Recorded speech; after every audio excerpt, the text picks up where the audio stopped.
Hello and welcome back. Today we will be talking about last weekend's UFC card, the UFC London event, and yeah, I really enjoyed this. I think the event was well built too because of the one that happened last year. It was kind of a mini version of this that happened out of the Apex, but a lot of the same people fought on the card, and it was a showing of the young British talent that's in the UFC, I guess, and yeah, it started really early. I like that. Made it feel unique both times when it started really early for me. And everyone else, it's early, I guess, but it's early in the morning for me when I had to watch it. So, yeah, it's definitely a good change of pace opposed to watching it in the afternoon. But, yeah, the fights that happened, they were pretty good. I didn't start watching until the second one. I was still asleep during the first one, and I just like woke up and started watching them all. But yeah, there was some good finishes. It was just a fun, nice build up to the main card, which was really fun. It started with that hand sanitizer guy that Paddy Pimblett was beefing with, was fighting. That was a really good fight. I liked the longer dude in the fight, how he was using range and whatnot, and got the head kick knocked down, I'm pretty sure, in the first round, and then the second, Tapuria came back and won. But yeah, and then after that, we had my fight of the night, Molly McCann versus the Brazilian girl, and that fight was really fun. McCann made it just a brawl, and I like to see it. But the knockout too, that spinning back elbow knockout, like that thing has to be in the conversation for knockout of the year, doesn't it? Because like the Reyes knockout last year is a good example when he got knocked out by Yuri Prochazka. Like, that was I don't even. It's hard to say which one of them I prefer, honestly, because that one was so meaningful, but this one, it just made this card feel so special. Just when it started out, the way it did, and how the first fight even was building to the next Paddy fight that I think should happen. I don't know if it will, because there's a bit of controversy around giving them the fight for having the incident. But then after that came like the boring card on, or the boring fight on the main card. It was a Gunnar Nelson versus I forget his first name was Sato. What was his last name? That fight was just so slow. I think by like the second round, one dude only threw like 3 punches. It was a standing fight most of it. But yeah, Nelson got the win. And then that led into the Paddy Pimblett thing, and I don't know how I feel about Paddy Pimblett because I don't particularly like him.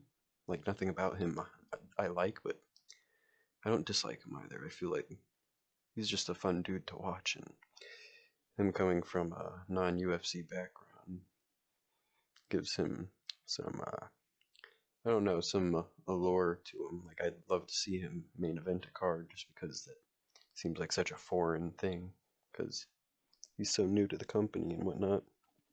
But the way him and Molly were hyping up the show, they should have been in the co-main event for sure. It was Yeah, they stole the show for sure. That's how you do marketing.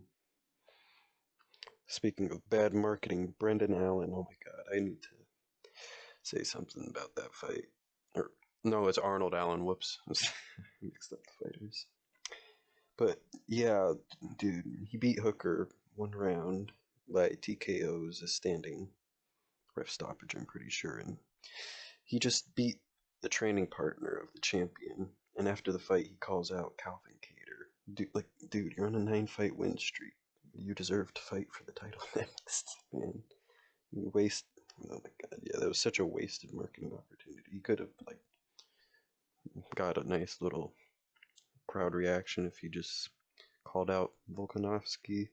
He just beat his teammate. I mean, it's just kind of frustrating that he didn't take that. I mean, unless he doesn't want the title fight, obviously, then good on you. Get your warm up fight in with Calvin Cater, I guess. But I mean, geez, that felt like such a missed mark. And Dan Hooker, man, I feel so bad for the dude. His fight with Poirier is one of my favorite fights I've ever seen. And it's just, ugh, I don't like it. We had in the main event Alexander Volkov versus Tom Aspinall.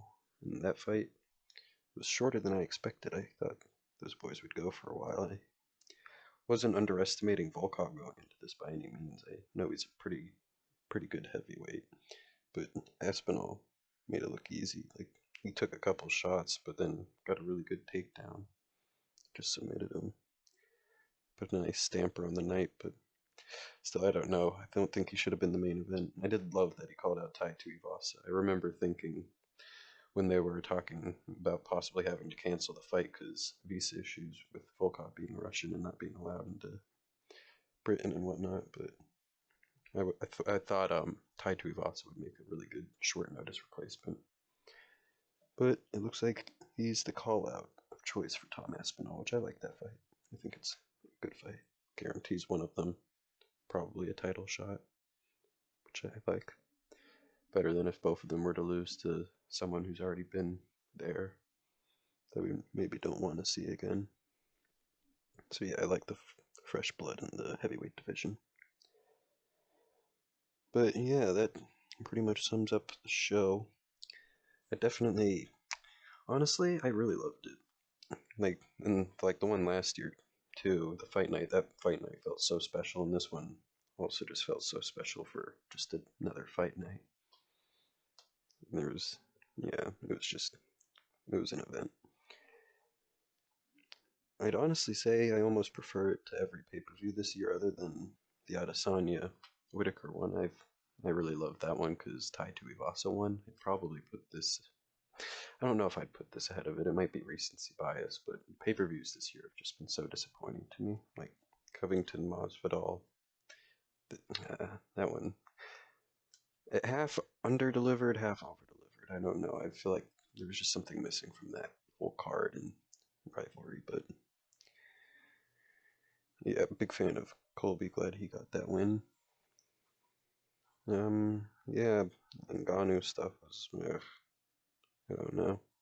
It was a nice story behind it with everything going on with him in the UFC, and it was pretty good that he won. So he has leverage and can feel like he's being treated fairly. It was pretty dirty that they sent him a lawsuit on the day of the fight. But yeah,